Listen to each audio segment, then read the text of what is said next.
C'est parti.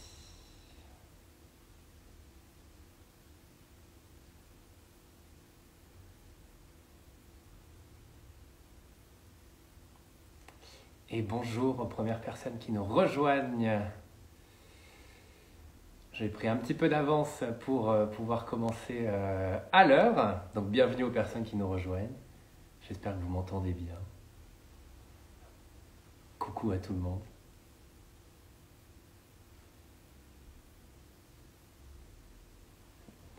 Donc d'ici 2 minutes, on va pouvoir commencer ce live d'ouverture pour cette 13e édition des Petits Champions de la Lecture. Mais je vais vous laisser rejoindre doucement mais sûrement cette...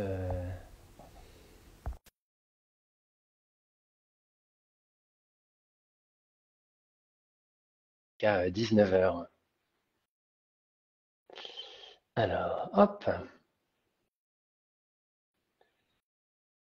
Magnifique. Et Magali, j'ai accepté l'invitation déjà. Bonjour Théo. Hello Magali. J'ai accepté comme tu es là, on va pouvoir commencer ensemble Mais aussi, avec même si je plaisir, ferai le mot d'introduction. Et comme ça, on sera bon et on sera à l'heure, parce qu'on a un timing très serré, on n'est-ce expliquera pas? le programme juste après. On a Et beaucoup on de a un choses beau à dire. timing bien serré. Exactement, exactement. Alors, moi, je vais juste relever un tout petit peu ça comme ça. Je suis bien dans le cadre. C'est bien, les personnes nous rejoignent petit à petit. C'est une première en plus ce live pour un Exactement. lancement. Jusqu'ici, on faisait des lives dans une salle à la Maison de la Poésie depuis 3 ans. Et puis, on s'est dit que en le faisant sur Instagram, ça permettrait à beaucoup plus de monde de nous suivre, notamment tous ceux qui n'en ont pas la possibilité d'être en Île-de-France ce jour-là. Donc, c'est la raison de ce changement Exactement, et on est ravis que tu exactement. animes ce premier live digital. Voilà. Merci à toi, merci à vous pour la confiance. J'ai hâte aussi de passer cette heure ensemble. On attend encore un petit peu, il y a quelques personnes qui se connectent. On avait dit Ah, 18h, alors on très bien. va. J'aime bien être dans les temps, comme le timing est serré, on va. Oui, oui, ce serait dommage que certains soient frustrés de manquer la première minute si on commence trop tôt. C'est ça, c'est ça, c'est ça. En tout cas, je ne sais pas, parce que moi, donc, je suis ici à Bordeaux, voilà, pour les personnes qui nous rejoignent. Je ne sais pas quel temps il fait à Paris, mais on va essayer d'apporter un peu de soleil pendant cette heure ensemble, parce que ici, c'est pas Et génial. chez nous, c'est très bien. Ça s'est Ah, d'accord. éclairci tout au long de la journée. Eh ben, de la chance, parce que là, nous, c'est un beau mois d'automne qu'on D'accord. commence là. Il fait Moi, meilleur je à te Paris pro... alors. Bah ouais, bah voilà. Ça arrive, ça arrive. Petit chauvinisme du Et sud-ouest. voilà. Bon, bah, je vais te proposer de commencer, Magali, si ça Ouais, te va. Je vais lancer ce live. Donc, merci aux personnes qui nous rejoignent et coucou à tout le monde. Vous nous faites signe. Donc, merci de nous rejoindre, de nous avoir rejoints pour cette heure qu'on va passer ensemble pour le lancement de cette 13e édition des Petits Champions de la Lecture. Vous allez voir, le programme de cette heure est assez dense. Donc moi, je m'appelle Théo, j'ai le plaisir d'animer ce live pendant 1 heure. J'ai aussi le plaisir d'animer la finale de Nouvelle-Aquitaine il y a de cela quelques mois avec un vainqueur de Nouvelle-Aquitaine. Voilà, on le connaît maintenant qui aussi a gagné la 12e édition. Donc petit chauvinisme de nouveau. Et on va commencer en fait ce live avec justement différentes personnes des petits champions de la lecture qui vont à la fois nous dire ce qui va se passer dans l'année à venir et ce qui s'est passé pendant la 12e édition aussi. Mais Magali, je vais te donner la parole parce que j'aimerais déjà que tu nous présentes pour les personnes qui ne connaissent pas forcément le concept général de ce jeu des petits champions de la lecture. Alors, comme on n'a pas beaucoup de temps, je vais présenter un concept en 4 mots-clés. Les petits champions de la lecture, c'est facile, c'est ludique, c'est gratuit et c'est accessible à tous. Alors, c'est facile parce que c'est facile à mettre en place dans une classe pour un enseignant. La lecture à voix haute, ça fait partie du programme officiel du cycle 3, donc CM1, CM2, 6e. Donc, ça ne représente pas de charge de travail supplémentaire pour un enseignant de s'inscrire au jeu.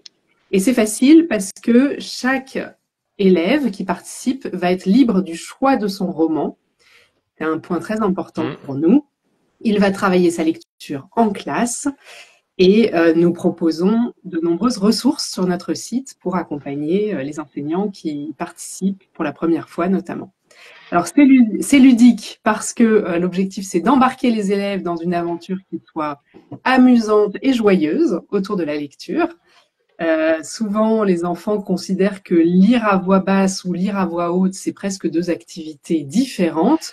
Donc à travers ce qu'on leur propose, ils découvrent quelque chose de nouveau et qui les séduit beaucoup, y compris ceux qui pensaient souvent en début d'année qu'ils n'aimaient pas lire et qui souvent changent d'avis en cours de route.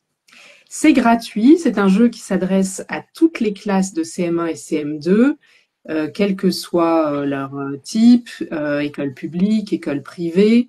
Il n'y a aucun critère de sélection, école de France métropolitaine, d'outre-mer, et puis toutes les écoles de l'étranger du réseau AEFE.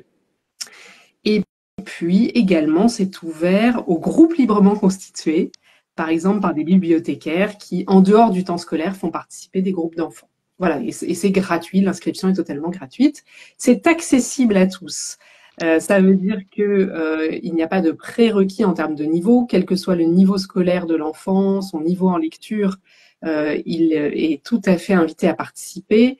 Et les élèves qui ont des besoins particuliers, des troubles particuliers, comme des troubles 10, des troubles de l'attention, les élèves allophones, des élèves porteurs de handicap sont également les bienvenus et on propose pour eux des adaptations du règlement afin de leur faciliter les choses. Voilà pour répondre à ta question. Ouais, et on y reviendra tout à l'heure parce qu'on aura Jeanne qui a participé à la finale de cette 12e édition et qui est non-voyante. Et on peut voir d'ailleurs sa vidéo en ligne. Donc voilà, tu le disais tout à Oui. l'heure, c'est effectivement inclusif et tout le monde peut y participer. C'est important. On y reviendra tout à l'heure avec Jeanne. Et alors, cette 13e édition, il y a un calendrier à suivre. Il y a des dates à retenir. Quelles sont-elles? Alors, c'est un jeu qui se déroule tout au long de l'année scolaire en 4 temps forts. Les finales écoles, donc en décembre-janvier, les finales départementales en février-mars, les finales régionales en avril-mai et la grande finale le 25 juin 2025 à la Comédie Française. Ça va être chouette. Ça, le 25 juin 2025, c'est facile à retenir en C'est plus. facile, hein. Avant de passer la parole à Loana et Amélie, je voudrais juste dire un grand merci à tous nos partenaires mécènes et à nos partenaires au sens large, sans qui on ne pourrait pas exister. Merci Théo. Effectivement. Merci à Magali, donc je le rappelle, secrétaire générale de Petits Champions de la Lecture. Merci beaucoup pour ces éclairages qui nous permettent de lancer ce live et de participer ensemble, je le disais, à cette heure ensemble. Vous allez le voir, je vais accueillir tout de suite. En même temps, je me connecte avec l'équipe qui va nous rejoindre dans quelques instants. Et Magali, je vous laisse, je crois, sortir du direct. C'est la beauté du direct. Ou vous restez, enfin, que tu restes comme tu veux. Non, je vais essayer de sortir. Et donc Amélie et Luana qui sont avec nous. Alors, je sais pas, je vais voir si c'est moi qui fais le move de te faire sortir ou si tu sors, Magali, je te laisse gérer. Bon, beauté du direct. Ah, c'est bon, magnifique. C'est pas que je voulais plus de Magali, mais c'est que. Bonjour Amélie, bonjour Luana. Alors, Bonjour. l'idée, on va commencer ensemble. Amélie Perron, tu es chargée de coordination. Et l'idée, moi, j'aimerais que tu reviennes un peu sur les chiffres de la 12e édition déjà des Petits Champions de la Lecture. Alors, il y a beaucoup de chiffres qui ressortent à chaque édition, mais on en a sélectionné certains pour vous les transmettre aujourd'hui. En effet, vous étiez plus de 3700 enseignants et responsables de groupe à participer l'année dernière et vous avez permis à plus de 150 000 élèves de CM1 et de CM2 de développer leur goût de la lecture, mais également leur expression orale et leur estime de soi. Donc, nous pouvons aussi traduire ce chiffre de participation au jeu par le taux de pénétration, donc qui est de 9% au niveau national, c'est-à-dire que 9 classes sur 100 ont participé au jeu en France. Donc, ce taux, il a progressé d'un point en un an, donc entre 2023 et 2024, donc ce qui est très prometteur. Et comme le disait Magali tout à l'heure, il n'y a pas de prérequis. Donc, ça à savoir que le jeu il est ouvert à toutes les classes de CM1 et de CM2 d'établissements publics, privés hors contrat, y compris les classes situées en réseau d'éducation prioritaire, donc REP+, et les quartiers prioritaires de la ville, donc les QPV. Ouais. Voilà. Non, bon, cette année, on dépasse les 10% alors.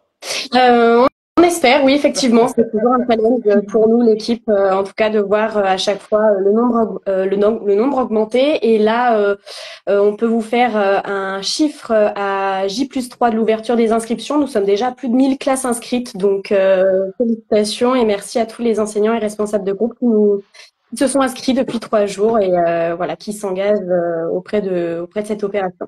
Bon, bah super, c'est encourageant pour la suite et pour essayer d'atteindre les 10% cette année, ce serait beau. Et Louana Morin, tu es chargée de coordination au sein des petits champions de la lecture. Est-ce que tu peux nous dire un mot sur ce live? Oui, exactement. Alors l'objectif pour nous cette année, c'était de passer par un live Instagram pour essayer de se rapprocher un peu de tous ceux qu'on n'a pas toujours l'occasion de voir en direct. Donc nous, on veut vraiment, voilà, on voulait rencontrer un peu, voilà, par ce biais, nos enseignants, nos petits champions, nos organisateurs de finale, nos partenaires, et voilà, vous présenter un peu les profils qui gravitent autour des petits champions et qui rythment leur année. Donc on va avoir plusieurs invités de marque ce soir, comme certains ont déjà pu le constater sur nos réseaux sociaux. Donc on aura notre marraine Clémentine Boyer qui va ouvrir le bal. On aura ensuite Bertrand Perrier, qui est avocat et spécialiste de l'art oratoire, donc qui est depuis de nombreuses années jury à la grande finale des petits champions à la Comédie Française. On aura également un enseignant, un profil d'enseignant, donc Fabrice Reched, également connu sous le nom de Maître Fafa sur les réseaux sociaux, donc qui participe aux petits champions depuis de nombreuses années également. Une organisatrice de finale, Cécile Ferraton-Goulot, donc qui organise depuis de nombreuses années une finale départementale, donc on est de l'autre côté de la barrière. On aura également Jean, donc notre grand champion forcément de l'année dernière, et Jeanne dont tu as parlé tout à l'heure. Donc l'objectif, c'est vraiment que toutes ces personnes-là puissent vous raconter l'aventure petit champion de leur côté et de vous montrer qu'à leur image, tout le monde peut participer à son endroit. Exactement. Merci à toutes les deux pour ces explications et j'ai envie de dire, comme tu l'as dit, on va continuer le bal avec Clémentine que j'ai le plaisir de recevoir sur ce live. Merci à toutes les deux et bonjour aux personnes qui nous rejoignent aussi au fur et à mesure. Donc Clémentine, marraine de l'événement. Bonjour Clémentine Beauvais. Bonjour. Tout va bien? Merci d'être là. Ça va. Bienvenue dans mon grenier. Vous me voyez bien? Peut-être, alors en tout cas, moi de mon côté, j'ai que le bas du visage. Ah bah, pour m'étonner. Voilà, parce que voilà, ça y est, il y a le haut aussi. Super, parfait. Alors Clémentine, pour vous présenter en quelques mots, vous êtes autrice, traductrice, enseignante-chercheuse en sociologie de l'enfance à l'Université de York et engagée aussi pour promouvoir la littérature jeunesse. Et évidemment, j'imagine que vous êtes aussi lectrice. Vous êtes maintenant marraine depuis quelques années et je voulais savoir, moi, qu'est-ce que ça représente pour vous, les petits champions de la lecture et surtout, pourquoi vous avez accepté de devenir marraine? Alors en fait, bon, ça fait que la 2e année maintenant que je suis marraine l'année qui vient, mais j'étais vraiment ravie de recommencer l'expérience parce que c'est vraiment pour moi la lecture à voix haute, ça faisait longtemps que je l'avais promu en tant que manière à la fois de faire aimer la lecture, de faire aimer les livres et les histoires, de dédramatiser l'acte de lire qui est souvent vu comme quelque chose où il faudrait d'énormes efforts pour accéder au texte et de célébrer aussi ce que ça peut représenter de partage à la fois entre adultes et enfants et entre enfants eux-mêmes. En fait, on réfléchit assez rarement au fait de faire lire des enfants entre eux. On a souvent l'impression que c'est quelque chose qui vient de l'adulte vers l'enfant pour raconter des histoires ou de l'enfant vers l'adulte pour vérifier qu'on sait lire. Mais ce que j'aime bien, c'est le fait que c'est des enfants qui lisent à d'autres enfants et aussi accessoirement à des adultes, ce qui donne une couleur complètement différente à cette pratique. Ouais, complètement, c'est ça qui est chouette. Et alors, ça vous a fait quoi? Vous avez re-signé pour cette année, donc j'imagine que l'année dernière, ça vous a plu? C'était génial l'année dernière. Moi personnellement, ça m'a forcé à réfléchir d'autant plus à cette question. J'ai commencé un projet de recherche avec une personne qui fait de la recherche avec moi, Marina Cartier, et avec les petits champions de la lecture. Donc on commence vraiment à entrer dans le dur des données d'une certaine manière pour voir qu'est-ce qui se passe quand on lit à voix haute avec des enfants. En tant qu'autrice jeunesse, évidemment, ça me touche énormément de voir les textes de mes confrères et consoeurs lus à voix haute par ces enfants. J'ai pu assister à 2 finales départementales. C'est régional, pardon, pour l'une, puisque c'était la finale Europe. C'est vraiment un grand bonheur de voir tout ça. Donc c'est évidemment, je re-signe pour 1 an avec grand plaisir et je revis le trac et les bouleversements de cette année. J'imagine. Et alors, qu'est-ce que vous donneriez, et vous leur avez peut-être déjà donné, comme conseil aux enfants qui participent? Parce qu'effectivement, on l'a dit, on n'est pas forcément habitué à prendre déjà la parole en public, on en parlera sûrement avec Bertrand tout à l'heure, mais de faire ces lectures à voix haute, c'est pas forcément un exercice facile. Même en France, on n'a pas l'habitude de prendre la parole, hein, en classe. Moi, pour une petite anecdote, souvent on me disait, si seulement l'écrit était aussi bon que l'oral, sur mes bulletins de notes, donc ça en dit long, mais on n'a pas trop cette culture de l'oralité. Quel conseil vous aimeriez leur donner aux enfants? Alors, ce que je leur dis souvent, c'est que l'aspect compétitif du jeu, il est là parce qu'il faut bien créer, voilà, un élan. Mais que pour moi, j'ai toujours été quelqu'un de très peu compétitif, de très stressé par la compétition. C'était vraiment quelque chose qui m'encourageait pas du tout. Et donc, je les amène vraiment à essayer de considérer ça plutôt comme vraiment comme un jeu qui permet à tous les enfants de la classe, même ceux qui participent pas activement entre guillemets, c'est-à-dire ceux qui ne font entre guillemets que écouter, à se considérer comme des participants et des gens qui bénéficient de ce jeu aussi. Je pense que c'est vraiment ce qu'on voit dans le compte rendu des questionnaires des enseignants, c'est très frappant. C'est le côté motivation de ce jeu, le fait que toute la classe est emmenée, emportée dans ce trajet de lecture. Et finalement, les critères, voilà, pour juger que la lecture a été bonne ou a été pas bonne, c'est tellement moins important que le fait que pendant des mois et des mois, des enseignants aient vraiment réservé des heures de leur vie de classe à cette activité qu'est la lecture à voix haute. Et aussi défendu cette activité parce que c'est pas si évident que ça. Il y a plein de parents et même des enfants qui estiment que ça peut être une perte de temps parce que moi, ce que je dois faire, c'est apprendre à lire dans ma tête, en silence, tout seul. Et donc, merci à ces enseignants et à tous ces enfants qui contribuent à démystifier cette vision de la lecture solitaire et silencieuse. Ouais, vous avez dit justement dans votre discours, j'ai envie de dire, à la 12e édition, vous avez dit, je cite, à partir de maintenant, tu lis dans ta tête, c'est ce qu'on dit à l'enfant qui enfin sait lire. C'est comme une sorte d'injonction que vous soulignez en fait. Et moi j'ai envie de comprendre, au final, ça apporte quoi de lire à voix haute? Parce qu'on se dit, bon bah, je lis dans ma tête à voix haute à l'intérieur, mais en fait ça apporte quoi de mettre du son, j'ai envie de dire, sur ces lectures? Je pense qu'une très bonne raison, une très bonne manière de répondre à cela, c'est d'encourager les adultes à lire à voix haute à leurs compagnes, à leurs compagnons, à leurs parents âgés, à leurs enfants déjà grands qui estiment qu'ils ont autre chose à faire. Et justement de se rendre compte, parce que je pense que ce qui est beau dans la lecture à voix haute, c'est en très grande partie des choses qui sont de l'ordre de l'expérientiel et du moment. C'est-à-dire que c'est sur le moment, quand on lit une phrase, qu'on se dit, oh, c'est marrant, je l'aurais lu dans ma tête, entre guillemets, et ben je l'aurais pas entendu. En fait, il y a tout un tas de procédés stylistiques, rhétoriques qu'on passe littéralement sous silence quand on lit dans sa tête, des répétitions qu'on n'entend pas, des allitérations, des assonances, toute cette espèce de batterie de trucs stylistiques qu'on apprend à l'école et on sait pas trop à quoi ça sert. Tout à coup, ça prend tout son sens quand on lit à voix haute. Une lecture à voix haute, c'est aussi du partage entre deux ou plusieurs personnes qui peuvent ensuite se retrouver sur leurs souvenirs de ces lectures à voix haute. Personnellement, je lis tous les soirs à voix haute en couple et on lit du coup beaucoup de livres au fil de l'année et toutes ces lectures sont extrêmement singulières et complètement différentes de celles que je lis aussi pour moi en solitaire à voix basse. C'est des lectures qui sont un peu plus qu'une expérience intellectuelle et esthétique, c'est aussi une expérience sociale. Ouais. Et alors, qu'est-ce qui vous a marqué là pour cette 12e édition? Est-ce qu'il y a quelque chose que vous avez retenu, qui est venu toucher vos émotions en disant, ah ouais, la lecture à voix haute quand même. Oui, beaucoup, notamment dans les lectures des enfants. C'est intéressant parce qu'on apprend aussi à mieux se connaître en tant qu'auditeur, parce qu'on n'a pas forcément l'habitude d'entendre et d'écouter des textes à voix haute. Donc évidemment, bon, un peu sans surprise, je suis très facilement touchée par les textes drôles, parce que c'est un truc quand même qui règle un peu ma vie, l'humour.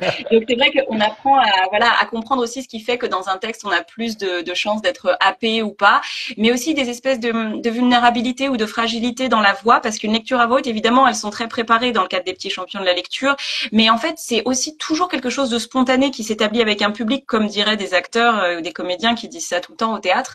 Et c'est souvent dans ces espèces de micro-hésitations, de petites vulnérabilités qu'il y a quelque chose qui s'établit, qui vient toucher les auditeurs et les auditrices. Ouais, ces moments même de silence, j'ai envie de dire, au final, dans la lecture à voix haute, souvent, c'est les moments de silence qui laissent peser quelque chose qui peut être très chouette après. Merci Clémentine, merci beaucoup Merci d'avoir beaucoup. été avec nous Merci et puis et à hâte de vous bientôt tout le retrouver monde. tout au long de cette 13e édition. À très Et bah bientôt. pareil. Au revoir. Et j'invite tout le monde évidemment à suivre tout ce que vous faites sur les réseaux sociaux et bien au-delà. J'en parlais tout à l'heure, la prochaine personne à nous rejoindre, c'est Bertrand Perrier. Il est, vous le connaissez également, parce que ça fait quelques années qu'il est à nos côtés avec les petits champions de la lecture. Il est avocat, il est là, il est à nos côtés. Alors, je ne sais pas s'il y a que moi, mais je vous ai dans... Voilà, c'est bon. Regardez Bonjour donc. Bertrand. Bonjour. Magnifique. Merci d'être avec nous. Comment allez-vous? Tout va Ça va bien? très bien, merci Théo. Parfait. Alors pour remettre au cas où, pour les personnes qui vous connaissent pas, vous êtes avocat spécialiste de l'art oratoire et donc les personnes qui nous suivent vous ont peut-être lu dans votre livre La parole est un sport de combat ou vu dans le documentaire À voix haute. Alors Bertrand, vous participez au jury de la grande finale depuis plusieurs années, comme je le disais. Vous avez déjà accompagné aussi les petits champions de lecture sur la création de vidéos au sujet de la prise de parole et à voix haute évidemment. Et j'ai envie de vous poser la question, qu'est-ce que ça représente pour vous cette aventure des petits champions de la lecture?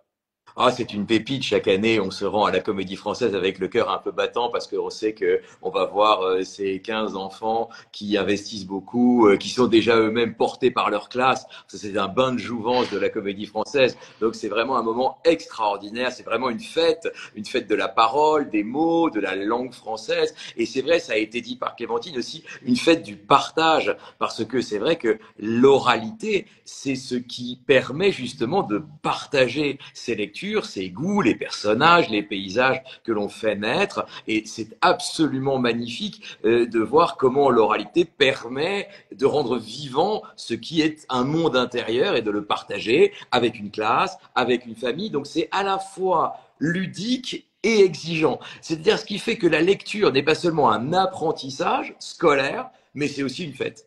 Ouais, complètement. Et alors, parce que ça, c'est ce que ça représente pour vous, mais qu'est-ce que vous, ça vous apporte aussi à chaque fois d'y participer? Ah bah, c'est une joie parce que on dit toujours que il y a un déficit dans l'oralité, dans l'enseignement, de la prise de parole. Or, c'est précisément à cet âge-là qu'il faut commencer, même peut-être encore avant, parce qu'au collège, l'image que l'on a de soi, le regard que les autres portent sur nous deviennent plus inhibants. Et on a là des lectures d'une fraîcheur, d'une justesse que l'on ne retrouve plus après. C'est vraiment une sorte d'âge d'or. Et ensuite, on sent que au collège, ce sera parfois plus difficile. Ouais, complètement. Effectivement, commencer encore un peu plus tôt. Ça, on fera passer le message à tout le monde. Et donc, dans cette aventure des petits champions de la lecture, comment justement cette lecture à vote permet de développer l'aisance à l'oral chez les enfants? Bah, en réalité, ça donne une pratique. L'oralité, c'est d'abord un travail et pour la dédramatiser, il faut qu'elle soit la plus fréquente possible. Et donc, c'est une occasion, il y en a d'autres, mais dans le cadre scolaire, eh bien, de prendre la parole devant les autres et de faire que ça devient presque quotidien. Et puis, il y a aussi, et ça a été dit tout à l'heure par Magali, le fait du choix du livre. C'est très important. Les enfants choisissent le livre et l'extrait dans le livre qui correspond à leur sensibilité. Et c'est ça qui est très beau aussi dans la finale, c'est qu'on a tout un kaléidoscope de la littérature jeunesse. On a des choses drôles, des choses très sensibles, des choses qui parlent de sujets actuels ou intemporels, on a des livres plus historiques, et donc chaque enfant est aussi libre de faire résonner sa corde sensible et d'exercer son libre choix parmi plusieurs propositions. Et alors justement, cette lecture et cette aisance à l'oral, on dit c'est important, mais au final c'est important pourquoi? Parce que c'est vrai que moi, on me redit peut-être petit, lire un livre, j'ai peur de prendre la parole, et je crois que c'est l'une des peurs majoritaires en France, hein, de prendre la parole à l'oral. À quel point ça apporte certaines choses dans la vie de tous les jours, j'ai envie de dire. En réalité, on est tous les uns et les autres jugés sur la façon dont nous parlons en public. C'est très cruel, c'est parfois très subjectif, mais on est dans un monde où nous nous jugeons les uns les autres. Les adultes se jugent sur la capacité qu'ils ont à prendre la parole en public, mais même à l'école, on va vite passer un oral au brevet des collèges, encore plus évidemment au moment du baccalauréat. Et donc, plus on habitue tôt les enfants à faire de cet acte de prise de parole quelque chose de somme toute assez banal, assez normal, eh bien, plus le jour où ce sera important pour un examen ou encore plus dans la vie professionnelle, eh bien, on se sera familiarisé avec cet exercice. Vous savez, on dit toujours que les anglo-saxons, eux, ont un temps d'avance parce que tous les jours, on invite les élèves à raconter une histoire, à parler d'un objet, à évoquer un personnage. Eh bien, les petits champions de la lecture, c'est aussi à la fois quelque chose de patrimonial parce que on célèbre aussi la littérature jeunesse. Donc, c'est pas une parole totalement libre, c'est quand même quelque chose qualitatif. On lit des textes qui ont été pensés pour, qui ont été écrits pour la jeunesse. Donc, c'est une littérature de qualité. Il y a aussi cela, c'est exigeant. Et donc, ça met à l'honneur aussi les auteurs qui viennent dans les classes pour parler avec les élèves de ce qu'ils ont écrit. Et puis, c'est une vraie éducation à l'oralité collectivement. C'est-à-dire que chacun se juge, on se fait des retours, les enseignants, les autres élèves, et c'est vraiment très ludique. Moi, je suis allé dans une classe pour assister. C'est vraiment extraordinairement fédérateur, et le jugement des élèves les uns sur les autres est extraordinairement bienveillant. Alors que nous, entre adultes, évidemment, on n'a qu'une seule envie, c'est que l'autre se plante. Voilà. Vraiment, c'est une oasis, les petits champs de la lecture, c'est un espace de bienveillance. Et alors, pour les participants justement qui s'apprêtent potentiellement à lire, quel conseil est-ce que vous leur donnez pour réussir cette bonne lecture justement? C'est très compliqué. Les petits conseils, c'est aussi le fait que la lecture, c'est des mots, bien sûr, mais c'est aussi un corps dans l'espace. Hein, on est debout, et donc il y a aussi l'ancrage au sol, le fait de tenir son corps, le regard des autres. Hein, si on est constamment le regard sur son texte, on peut perdre l'attention de ceux qui vous écoutent. Donc il y a l'aspect corporel, il y a l'aspect vocal, ne serait-ce que l'articulation, la respiration, les silences, et tout ça, tout ce qu'on apprend en lisant à voix haute, ce sera acquis pour la parole autre que la lecture. C'est ça qui est extraordinaire, ça permet de capitaliser par la lecture à voix haute pour une parole plus générale. Et puis, ce qui est le plus important, et c'est ce qui, moi, me séduit quand je vais à la Comédie Française, c'est les variations. C'est la capacité à faire naître sous vos yeux, par la force de votre voix, les personnages, les paysages, les histoires, et donc les émotions qui, d'un coup d'un seul, varient. Vous savez, il y a parfois des livres avec des personnages, et on voit qu'ils arrivent à prendre une voix différente par personnage, et c'est drôle, parfois c'est touchant, et puis ça peut être drôle et touchant en variant dans une fraction de seconde, et c'est ça qui est vraiment très important aussi dans la lecture à voix haute, c'est de rendre justice au texte, c'est-à-dire de le rendre intelligible, de ne pas le surjouer, parce qu'il faut que chacun puisse le recevoir aussi à sa mesure, sans qu'on vous impose trop de choses. Et quand on surcharge le texte, c'est parfois un petit peu trop, mais le rendre à la fois intelligible, l'incarner, le vivre et le transmettre. Ouais, je dis souvent qu'on a des cordes vocales et qu'on fait de la musique au final sur la lecture. Oui, c'est la même bien chose. C'est une sûr. partition de musique que nous sommes en train de réaliser. Ce sont de grands musiciens, nos lecteurs. Exactement. Et alors peut-être une dernière chose, parce que souvent on peut avoir peur avant de monter sur scène. Comment on fait pour essayer de surmonter son trac avant de prendre la parole? En réalité, c'est pour ça que les petits champions sont si précieux, c'est que c'est d'abord une question d'habitude et de pratique. Si vous faites quelque chose une fois dans l'année, elle est chargée de tension et d'angoisse, alors que si vous avez l'habitude tous les jours de lire un petit passage, eh bien le jour où vous devez le lire, c'est moins angoissant. Et puis quand ils viennent honnêtement sur la grande scène, alors c'est évidemment un cadre extraordinaire, mais d'abord il y a Christophe Barbier qui accompagne les petits champions et qui accueille tout le monde, et c'est très sympathique et ludique. Et puis c'est un bain de jouvence merveilleux. Il y a pas d'enjeu. En réalité, c'est ça qui est aussi très important, c'est de dire, parce que parfois, ce qui me touche un peu aussi, c'est que il y a évidemment 3 gagnants, c'est comme ça, et ça a été dit par C'est le jeu. d'avance. Tout jeu a son gagnant, mais vraiment, alors on sort de la période olympique, mais vraiment l'important c'est de participer, parce que vous savez, c'est toujours pareil. Dans la parole, il faut pas se mentir. Il y a des gamins qui sont doués, et il y a des gamins pour lesquels c'est plus difficile. C'est vrai. Mais ce qui compte, c'est pas le niveau où on arrive. C'est le chemin qu'on a parcouru grâce à cet exercice. Donc tout le monde n'a pas vocation à gagner. C'est pas vrai. Et c'est très bien ainsi, mais c'est pas ça qui compte. Et je voudrais vraiment insister sur le fait que ça permet à tout le monde de progresser. Et évidemment, celui qui va gagner, c'est celui qui était doué au départ. Il n'y a pas de problème avec ça. C'est pas grave. Et c'est surtout pas important de gagner. Ce qui est important, c'est d'avoir participé et de s'être bien amusé. Parce que nous aussi, on s'amuse. Merci beaucoup. beaucoup, Bertrand, d'avoir été à nos côtés. Merci d'être à nos côtés depuis déjà quelques années. Mais On se c'est une retrouvera vraie tout au long joie de cette et 13e un édition. vrai honneur. Merci beaucoup. À très À bientôt, bientôt. Bertrand. Et on continue avec Fabrice Reched, alias Aka, maître Fafa, qui va nous rejoindre d'ici quelques instants. Bonjour Fabrice. Bonjour. Merci d'être à nos côtés. Alors je m'assure. Tac, tac. Parce que je ne sais pas comment faire sortir Bertrand. En même temps, j'ai pas envie je ne sais pas d'avoir me cette faire violence-là. sortir cher Théo. Donc, Sur la je croix, voudrais peut-être. mettre Fafa seul sur la piste, mais j'ai un peu de mal. Parce que je ne sais plus comment vous faire sortir et moi je voudrais pas faire de bêtises. Ah, bah, moi non plus, mais je suis bien embêté. Hop, est-ce que bon, on va trouver le moyen. On va trouver le moyen. Sinon peut-être si vous fermez, vous nous rejoignez après, Bertrand. On va voir. Oui, on va voir faire ça comme ça. Hein. Merci beaucoup, très pardon. bien. Pas de souci, merci. Fabrice, bonjour, merci d'être à nos côtés. Merci beaucoup. Merci pour donc l'invitation. avec grand plaisir. Alors, Fabrice, vous êtes enseignant en CM1, CM2 dans les Landes et vous êtes auteur, entre autres, d'un livret d'entraînement pour une orthographe fluide. Vous donnez aussi de précieux conseils sur les réseaux sociaux avec votre compte Maître Fafa sur Instagram.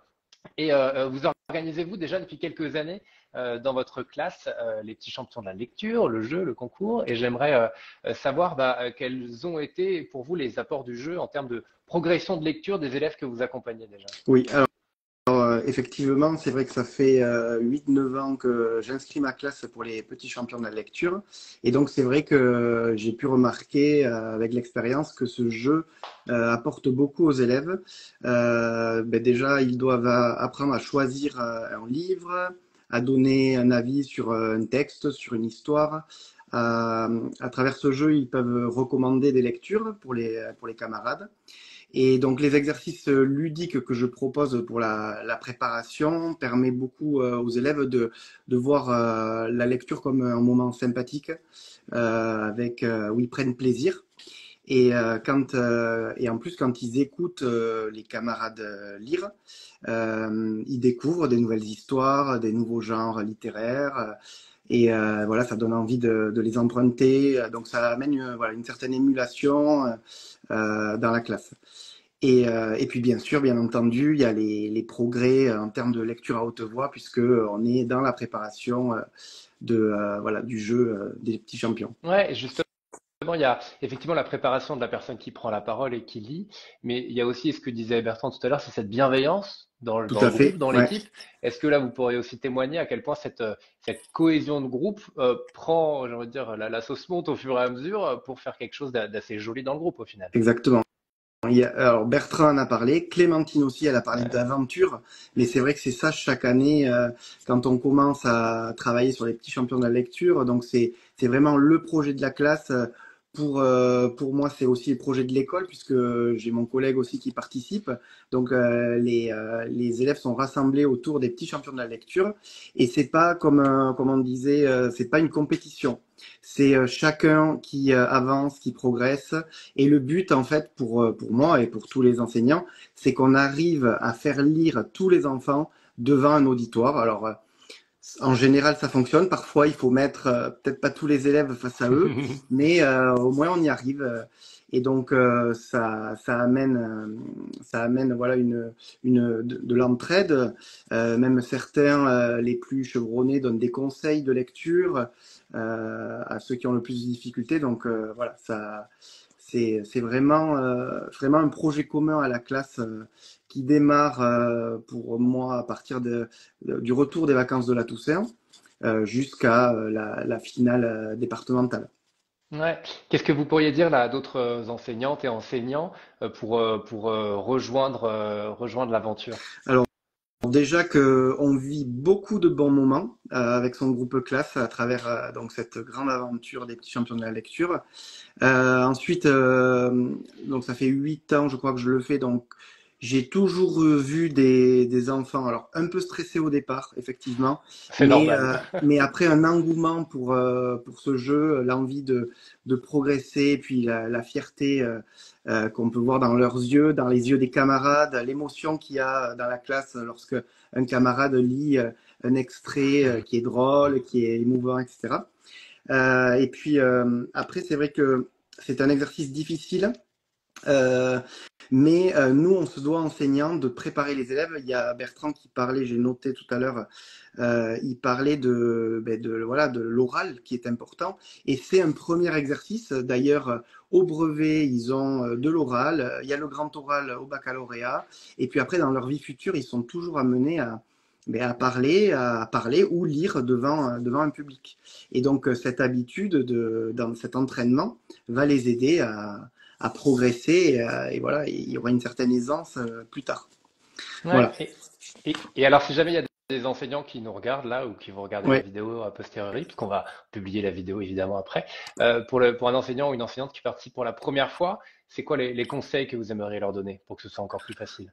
Alors souvent, voilà, on me pose la question justement. Donc déjà se renseigner sur les modalités du jeu. Qu'est-ce que c'est les petits champions de la lecture? Et donc rien de mieux que d'aller sur leur site où on trouve depuis plusieurs années, ça évolue. Il y a beaucoup de ressources. Donc il y a des vidéos qu'on peut soi-même regarder ou même montrer aux élèves avec plein de petits conseils.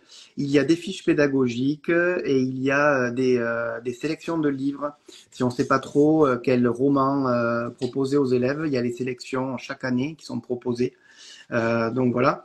Et puis, j'ai envie de dire, tentez l'aventure parce que ça vaut vraiment le coup. Magali le disait, c'est gratuit.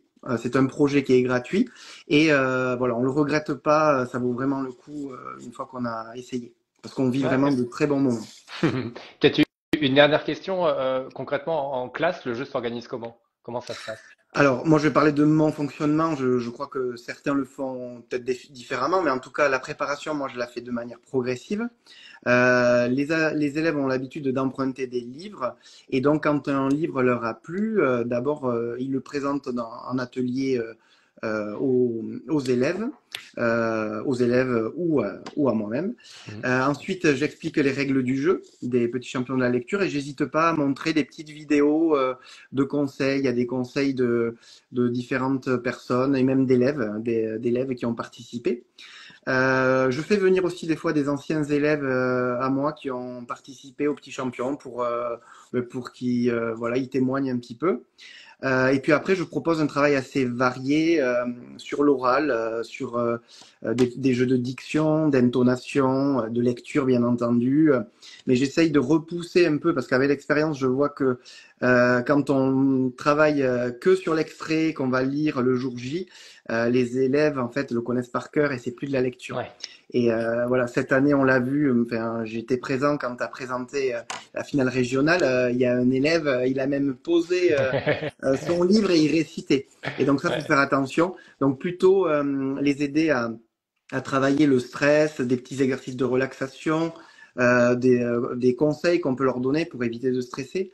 Et voilà, plein d'exercices que je présente en général en classe entière et que après les élèves travaillent en binôme avec souvent voilà une bienveillance, beaucoup de bons conseils donnés. Et puis petit à petit, on se rapproche de l'extrait choisi. J'essaye de donner des conseils par rapport à la pertinence. On essaye de voir si l'extrait qui est lu est pertinent ou non. Et puis arrive le jour J pour choisir l'élève voilà, qui représentera la classe. Ouais. Merci Fabrice, merci beaucoup pour le témoignage. Merci, merci à toi. Et bonne année supplémentaire pour continuer l'aventure et à très bientôt alors. Au revoir. Bonne soirée Fabrice. Au revoir.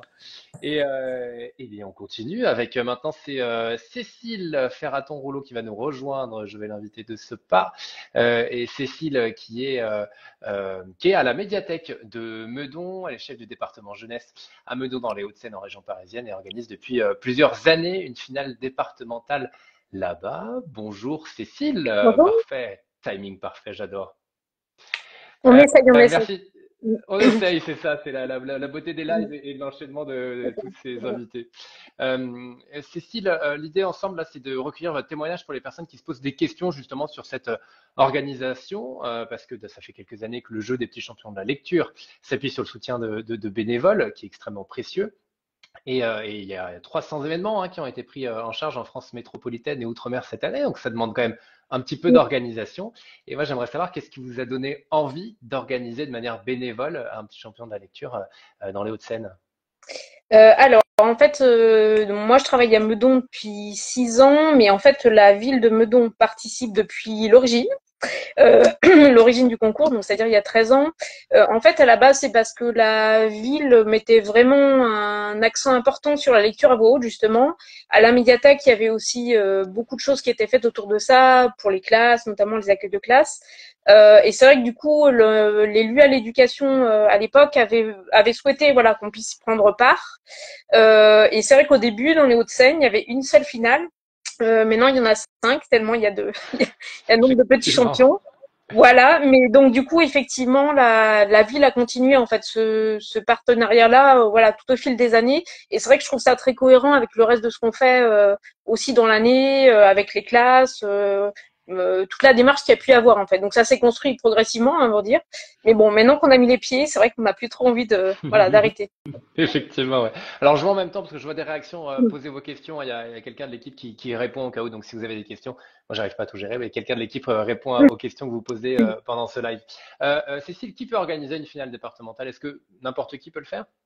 Alors n'importe qui, pas tout à fait, mais c'est vrai que ce sont des profils assez diversifiés. Ça peut être des médiathèques, enfin tous les gens en lien avec le livre, en fait, des médiateurs du livre. Je crois qu'il y a aussi effectivement, il peut y avoir des librairies, il peut y avoir des mairies, des lieux culturels, des théâtres. Enfin, il y a voilà, c'est assez diversifié. En tout cas, toutes les personnes voilà qui sont un peu en lien avec le livre, voilà, et qui en font la médiation avant tout. Ouais. Et alors, je disais, c'est un investissement qui est bénévole. Ça représente combien de temps? Parce que là aussi, ça peut faire. On parlait de peur tout à l'heure de Oui. prise de la parole, mais parfois c'est la peur de l'engagement. Ça représente quoi en termes de timing et d'investissement? Alors bon, je comprends la peur déjà, c'est sûr. C'est vrai que nous, comme on a l'habitude, maintenant c'est assez rodé, donc c'est vrai que ça va plus vite. Enfin voilà, on a quand même un rétro-planning, on a un timing, on sait à peu près où aller. C'est vrai qu'effectivement, quand on commence, ça peut demander quand même pas mal de temps parce que bah justement, il y a aussi quand même tout le lien avec les familles pour tout ce qui est voilà détail un peu pour venir, les horaires, voilà, constituer son jury, effectivement répondre un peu à toutes les inquiétudes et puis tout ce qui est lié au lieu de l'organisation de la finale en fait. Là aussi c'est des choses un peu techniques, mais selon le lieu qu'on choisit, bah voilà, il peut y avoir des liens à faire avec d'autres services, avec les personnes qui s'occupent de la salle par exemple. Donc tout ça c'est vrai que mis bout à bout ça peut voilà ça peut commencer à faire pas mal de choses. Après moi je pense que ce qui est important surtout c'est l'organisation en fait, être bien organisé, savoir vraiment tout ce à quoi il faut penser, avec qui. Et puis c'est vrai que malgré tout, voilà, au niveau de l'organisation des petits champions de la lecture, ils font en sorte quand même qu'on a un timing assez large. Donc on est prévenu quand même assez tôt du nombre de finalistes, voilà, de la liste.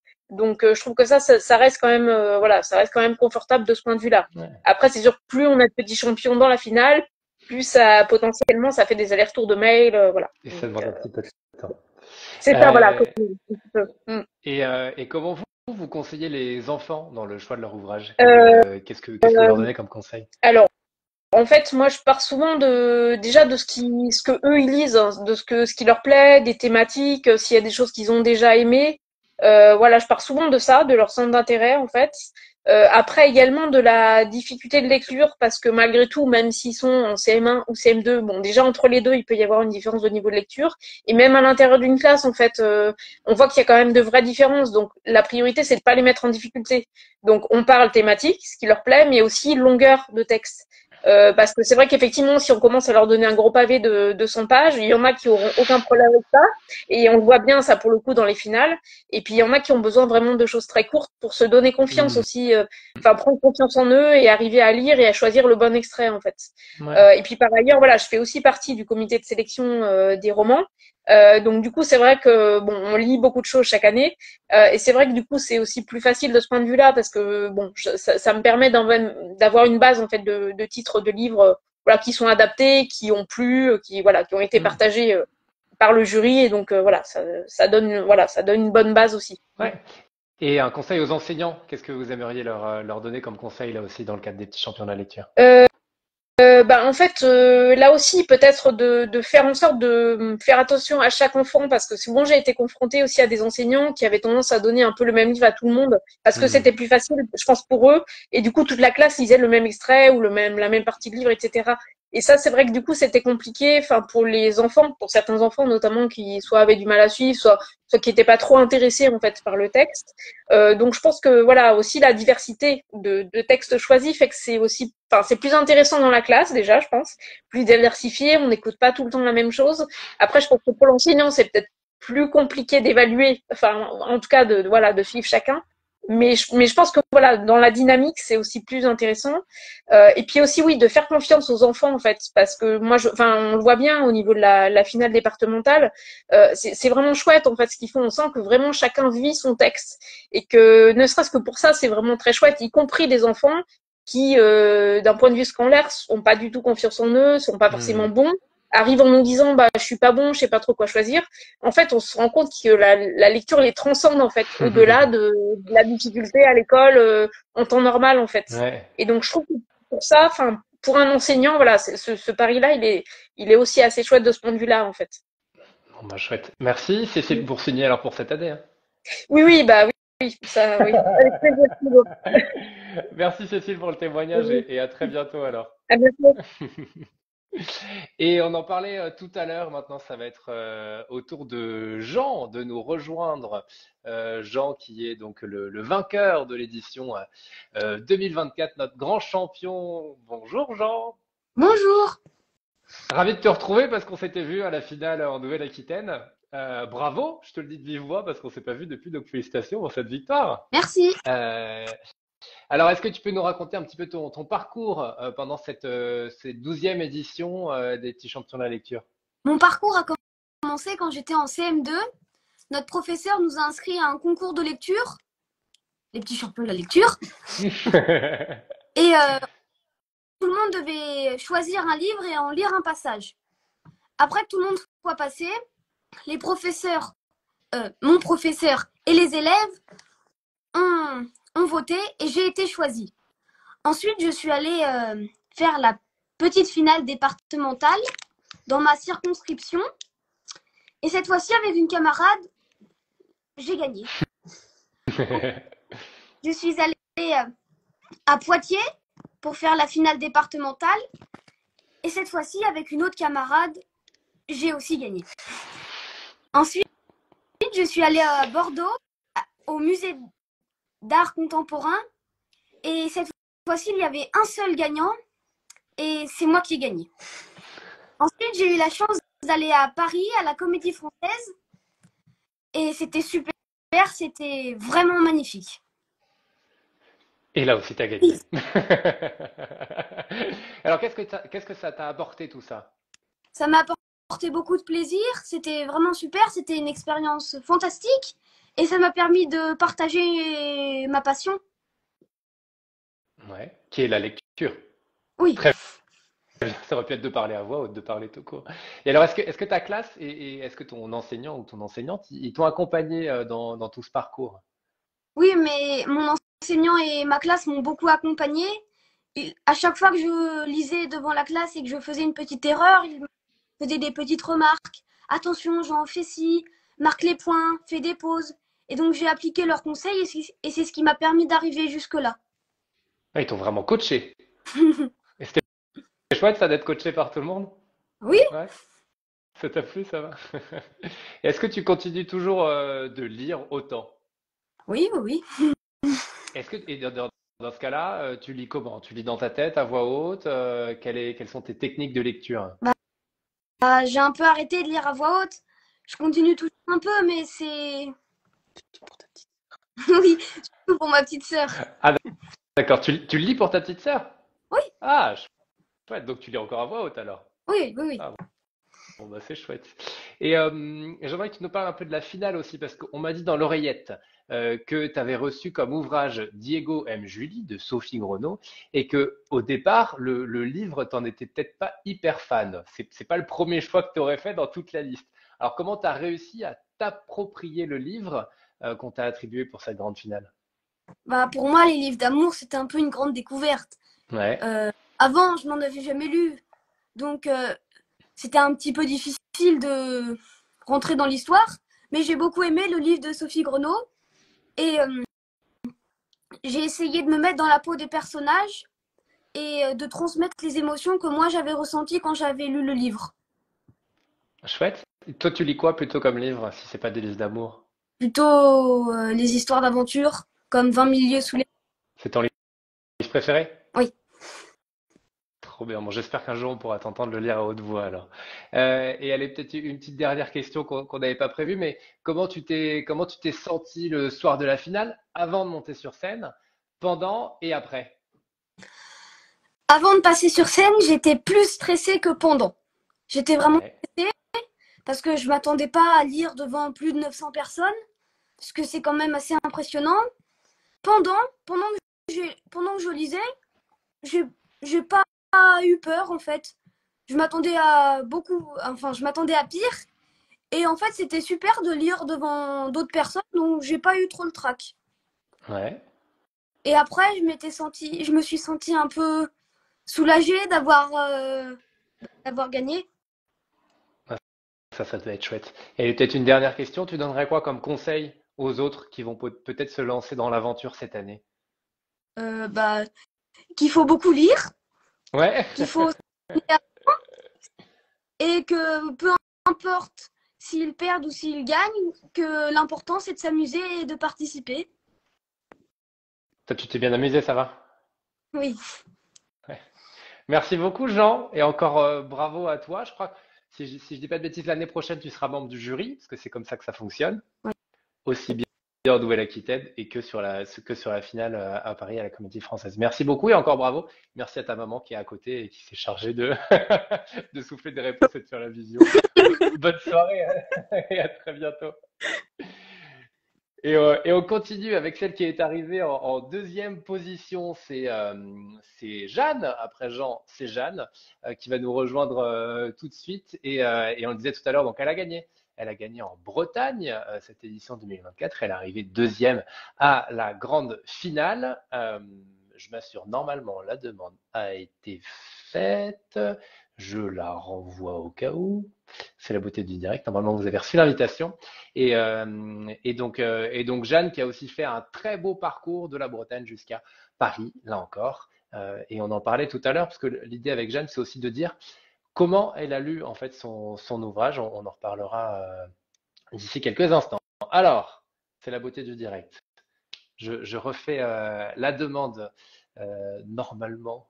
Ça devrait fonctionner, ça fonctionne depuis tout à l'heure. Ce serait dommage que pour la dernière personne, on ait un petit couac. Alors j'imagine que là aussi, c'est sa maman qui va nous rejoindre. En tout cas, pour vous informer, pendant qu'on essaie d'établir la connexion, que ce live est complètement enregistré, j'ai un petit message comme quoi Jessica ne peut pas participer. Alors on va refaire une petite demande. Sinon, on va s'amuser à combler. Donc, tout ça, vous allez pouvoir le retrouver. Tout ce qu'on s'est dit depuis 49 minutes maintenant, quasiment 50, parce qu'on a commencé un petit peu avant.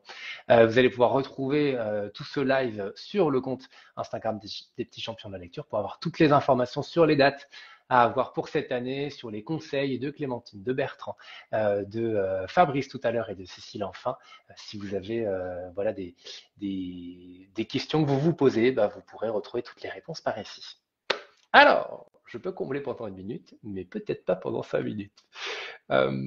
Voyons voir, que se passe-t-il? J'ai fait une demande de participation, sinon, j'imagine que donc la maman de Jeanne, Jessica, je crois, vous pouvez aussi faire une demande, mais quand je vous invite, vous ne voyez peut-être pas grand-chose. Ce serait dommage, parce qu'on aimerait avoir le témoignage de Jeanne quand même. Vous n'avez pas la demande. Alors, essayez peut-être d'en faire une. Si jamais ça me met que vous ne pouvez pas participer. C'est bizarre. Est-ce que les équipes qui sont quelque part par ici sauraient me dire comment on peut réactiver tout ça? Je pense qu'il est une question de s'assurer que vous nous suivez et qu'on vous suit. Il doit y avoir quelque chose comme ça. Ce serait dommage de ne pas avoir le témoignage de Jeanne quand même. Alors, pourtant moi je vous ai bien et je vous vois bien. Si je refais la demande, ma demande n'a pas été envoyée. D'accord. Et moi j'ai peur de quitter le live, j'ai peur de faire des bêtises. Luana et Abélie, si vous êtes dans les environs, peut-être que vous pouvez essayer de voir comment ça fonctionne. Ce serait vraiment dommage de ne pas avoir le témoignage de Jeanne. Parce que Jeanne, pour le coup, vous pouvez aussi retrouver sa vidéo et d'ailleurs retrouver toutes les vidéos sur évidemment la page YouTube des petits champions de la lecture. Parce qu'on a filmé évidemment toutes les participantes et les participants. Et on retrouve la vidéo de Jeanne, qui pour le coup est non-voyante, et donc elle a lu son livre en braille. C'était la particularité de sa lecture à elle, et donc ça rend un moment très beau, très chouette, et donc elle est arrivée deuxième, c'est Jean qui est passé juste devant, et oh, ce serait dommage de ne pas la voir. Je réessaye, j'ai refait une invitation, mais si ça fonctionne pas depuis tout à l'heure. Je doute qu'on puisse faire des tours de magie. Mhm. Mhm, mhm, mhm.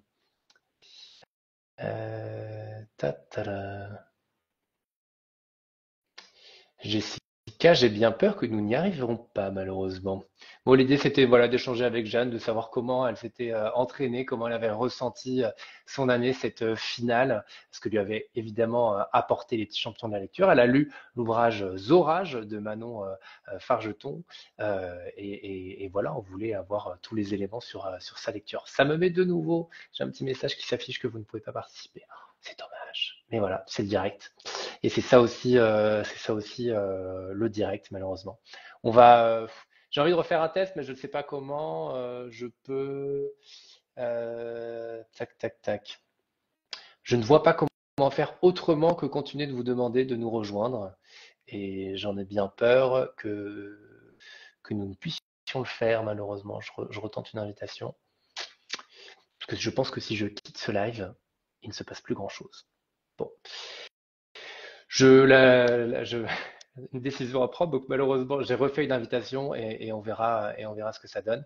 Encore une fois, si l'équipe est pas très loin, je vous laisse voir si on peut réussir à faire quelque chose.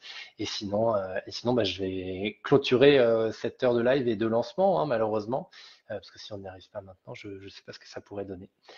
Donc je vais conclure, on va terminer un petit peu en avance. C'est vraiment dommage, je suis déçu, mais c'est le direct et parfois la technologie va au-delà de l'envie de se parler. Donc bon. Pour vous rappeler des dates à suivre, vous en avez eu quelques-unes en début de ce live, les dates importantes pour les personnes qui ont envie de s'inscrire, pour les enseignantes et les enseignants qui nous suivent, et évidemment les futurs petits champions et petites championnes. Des dates à retenir, vous les avez eues au tout début. On fait une dernière tentative. Amélie qui nous dit, ça me met que Jessica ne peut pas participer. Voilà, j'ai le petit message qui s'affiche avec un message attention. C'est triste, j'ai un petit goût de fin qui ne se termine pas bien, c'est dommage.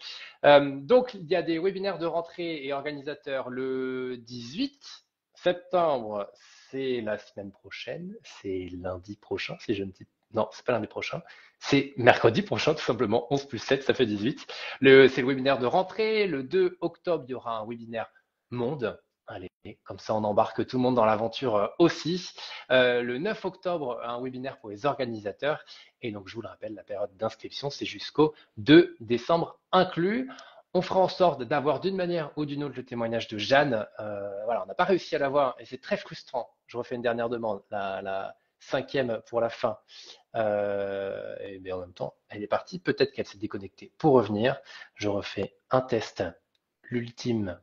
Non pas bafouille, mais l'ultime test. Je refais une dernière invitation et on va voir si ça fonctionne. D'accord, il y a une transmission d'identifiant en cours. Ok, on va s'en sortir. Donc, elle va nous rejoindre. Donc, je ne mets pas fin à ce live. Très bien. Bon, en tout cas, merci à toutes et à tous de nous suivre. Pour les personnes qui viennent de nous rejoindre, pour les personnes qui sont là depuis le début, c'est chouette de pouvoir faire ce live ensemble. On a changé cette année. Voilà, habituellement, ça fait 12 éditions que ce lancement, je m'en sors, je lis les messages en même temps, se fait en présentiel, mais cette année, voilà, la petite nouveauté, c'était de faire ça en live pour toutes les personnes qui peuvent pas aller à Paris. Il se passe plein de choses à Paris, mais on a voulu faire ça à distance aussi. On réessaye, j'ai fait une demande au compte coordination, comme ça on va voir si ça fonctionne. Le suspense est dingue jusqu'au bout. Parce que Jeanne, quand même, arrivée deuxième, ce serait encore une fois dommage de ne pas l'avoir. Donc, je vous le rappelle, les dates période d'inscription jusqu'au 2 décembre inclus. On va vous remettre toutes les informations. De toute façon, suivez évidemment tout ce qui se passe avec les petits champions de la lecture sur le site et sur tous les réseaux sociaux. Je fais une demande supplémentaire à coordination. Roulement de tambour. Le suspense est terrible. Peut-être pas terrible, mais en tout cas, il y a un petit suspense. On va voir ce que ça donne. De toute façon, il nous reste 4 minutes. On avait dit jusqu'à 19h. On raccourcira peut-être un petit peu l'échange avec Jeanne, mais ce serait quand même très chouette de la voir pour qu'elle nous raconte comment ça s'est passé pour elle cette année. Compte coordination, on ne peut pas participer. C'est super. Oh, bah décidément, bah alors, c'est dommage. Sur la ligne d'arrivée, c'est comme si on arrivait 4e au jeu, là. C'est un peu dommage. Tout fait bien, mais merci en tout cas pour les retours. Je vois qu'il y a quelques messages aussi. Tant mieux si c'était motivant, c'était l'objectif aussi de. Voilà. On l'a dit, cette année, en tout cas l'édition, la 12e édition 2024, il y avait 9% des classes CM1, CM2 qui participaient en France. On va essayer cette année de passer les 10%.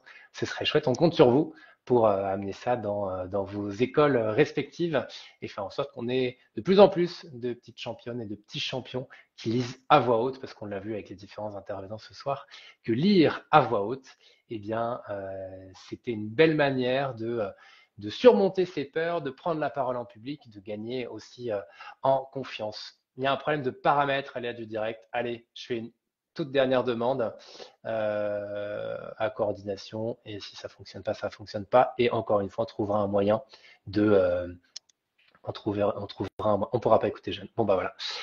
Tant pis, quel dommage. Je vous invite à aller voir sa vidéo et la vidéo de Jean évidemment et de tous les autres sur le YouTube des petits champions de la lecture.